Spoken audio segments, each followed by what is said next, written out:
Here's another view of the steering and basically all of the components.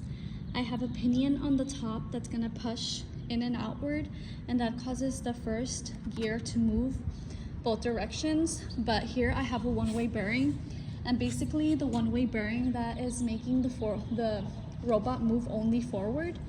So your robot isn't able to go backwards and you only have forward locomotion. And here I'm gonna go ahead and test it. Before that though, I am going to show that I have steering in the Ackerman steering. And basically I have links and this connector here, which is how I'm able to like turn side to side. And then when you have Ackerman steering, that means when it, like the wheel that's like turning closer towards the inside, it's turning at more of an angle. So let me do that. I'm gonna turn it on, but I am going to restart it here with the Arduino, so there's no previous code on it. And here you see it's starting to actuate. The way that our robot works is that from the air you have, from the tire you're getting the air, and the air is causing the piston to actuate inward and outward, and then connecting to the piston rod we have what's known as a pinion. That pinion is moving out and in, and it's like right coincident to the, or tangent to the gear. And here we have the gear train. The gear train is helpful to produce the forward locomotion, with it only going one way due to the one-way bearing. If you wanted to go a little bit faster, you can always pump more air in the tire. At the moment, I believe I only pumped about 30 psi. So keep that in mind. If you want your robot to go faster, just pump it all the way. For the sake of testing, I did not pump it all the way. And so you see here, the tire is limited on air now. What that means is that it's no longer being able to send as much air into the piston, well, into the solenoid, and the solenoid is connected to the piston. So now the piston isn't able to push out as much. As you can see, it's like not pushing outward as much. You still have a little bit of movement until it fully stops. And here you can see that we added like a holder. The reason we added this holder is because our pinion, sometimes when it's actuating inwards and outwards, it would move like upwards, and we didn't want that, because then you don't have the pinion in contact with the gear. If you don't have the pinion in contact with the gear, then you're going to have no motion at some point, which either causes the robot to go slower or it just gets stuck throughout, like halfway through the code.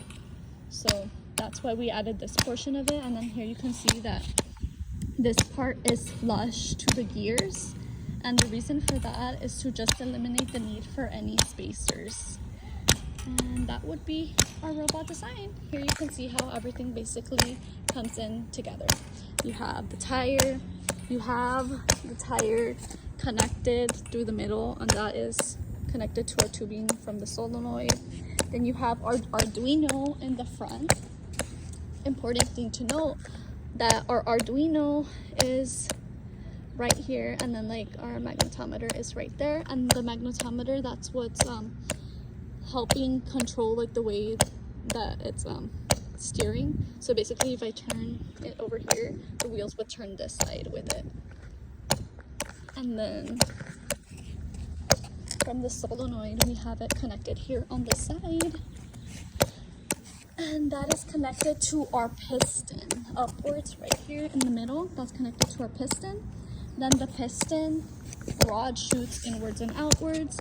I just created a hole in the middle of the piston, and it just perfectly screwed on to the piston rod.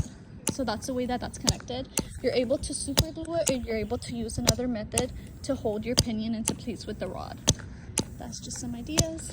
And this is our robot. Please let me know if you have any questions in the comments. I would love to answer them. And this would be our robot for MAE 106. I am Giselle.